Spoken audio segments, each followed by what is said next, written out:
দেশে ছেলে ওই যে সুন্দর সুন্দর মেয়ে দেখে ভার্সিটির থেকে বের হয়, সুন্দর সুন্দর মডার্ন মেয়ে দেখলে ওগুলো দেখে পাগল হয়ে যায়। তারপর মানে একটা থেকে আরেকটা মানে বুঝিনি তো, এইটাই আর কি আজকাল যুগ। আমি প্রিয়া, আমার বাসা বরিশালে। আমি একটা ভালো মনের মানুষ চাচ্ছি। তো সে যেমনই হোক না কেন, দেশে হোক এবং দেশের বাইরে হোক, সে যেমনই হোক না কেন আমি সেটা মানিয়ে নেব। তো আমি চাচ্ছি একজন ভালো মনের মানুষ যে সারা জীবন আমার পাশে থাকে, সারা জীবন আমার পাশে থেকে আমাকে আমাকে বোঝে, আমিও তাকে যেমন বুঝি।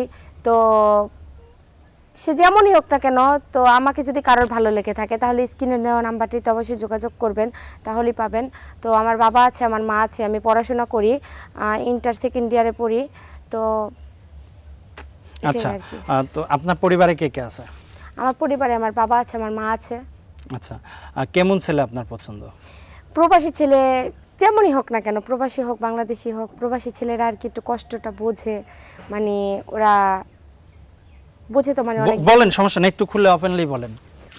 মানে ওরা বউরে একটু ভালোবাসতে পারে বেশি, কারণ ওরা তো ভালোবাসা পায় না, ওদের মনে অনেক কষ্ট থাকে, এই জন্য। এই যে কারণে প্রবাসী ছেলে পছন্দ। আর দেশি ছেলে কেন করবেন না?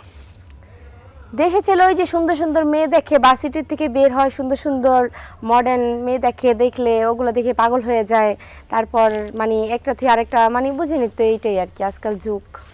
আচ্ছা, তো এখন দেখা যাচ্ছে কি যে আমাদের অনেক দর্শক আছে, হ্যাঁ, আপনার সাথে যোগাযোগ করতে চাইবে, কিভাবে যোগাযোগ করবে? যোগাযোগ করবে আমার সাথে আপনাদের স্ক্রিনে দেওয়া নাম্বারটিতে অবশ্যই কল করলে আমার সাথে যোগাযোগ করতে পারবে। আচ্ছা, আপনার এই নম্বরে ফোন দিলে আপনারা পাওয়া যাবে। এই নম্বরে ফোন তো দিলে আপনি যেহেতু পড়াশোনা করেন, আপনার তো অনেক ছেলে ফ্রেন্ড আছে, তো এদের মধ্যে কাউকে কি বেছে নেওয়া যাবে? ফ্রেন্ড আর মনের মানুষ, ভালোবাসার মানুষ, এটা অনেকই পার্থক্য। যেমন ফ্রেন্ড তো ফ্রেন্ডই, আর মনের মানুষ তো মনের মানুষ। আর আমার যে হবে, আমার লাইফ পার্টনার যে হবে, আমি এরকম একটা মানুষ চাচ্ছি। আমি তো ফ্রেন্ড চাচ্ছি না। ফ্রেন্ড দিয়ে কী করব? বন্ধু বান্ধবী ফ্রেন্ড এগুলো তো আজকে আছে কালকে নাই। আচ্ছা, মানে আপনার বন্ধুত্ব তো এতই দুর্বল যে দুদিন পরে বন্ধুর সম্পর্ক নষ্ট হয়ে যায়? মানে এটা তো কথার সাপোজ দিয়ে বললাম। আজকে যে বলে না, স্বার্থ ছাড়া ভালোবাসে শুধুই আমার মা, কারণ স্বার্থ ছাড়া বন্ধু বান্ধবও তো ভালোবাসে না। তাই? আপনি গান গাইতে পারেন নাকি? পারি মোটামুটি আর কি। যাক, সুন্দর। তো এখন ছেলেটা কেমন পছন্দ? ছেলেটা বললাম না যে যেমনই হোক, প্রবাসী হোক বা, মানে একটা ছেলের তো একটা মেয়ের স্বপ্ন থাকে যে আমার এরকম একটা ছেলে হইলে আমি বিয়ে শাদী করতাম। তার সুন্দর মন, ওই মনটা দরকার আমার, তার দেহটা দরকার না, ওই মনটাই দরকার। ওই মনটা দিয়ে আমাকে ভালোবাসবে, সেটাই মন আমার থেকে দরকার। কেমনে ভালোবাসা? মন থেকেই তো। একটা ভালোবাসা তো মানুষের উপর ভালোবাসা তো দেখালে হয় না, মন থেকে ভালোবাসতে হয়, তাহলে সেই ভালোবাসাটা থাকে, সেই ভালোবাসাটা মানে গভীর, মানে মজা লাগে সেই ভালোবাসাটা, এটাই আর কি, গভীরে বেশি যায়। হ্যাঁ। আচ্ছা, তো এখন প্রবাসী ছেলেরা তারা তো দেশের বাইরে থাকে, তারা তো দেশে আসতে পারবে না, তো তাদেরকে কেন পছন্দ করলেন? দেশে আসতে পারবে না তো যোগাযোগ করে, যোগাযোগ করার পর আমি লাগলে চলে যাব তার কাছে। ওরে বাবা, আপনি চলে যাবেন?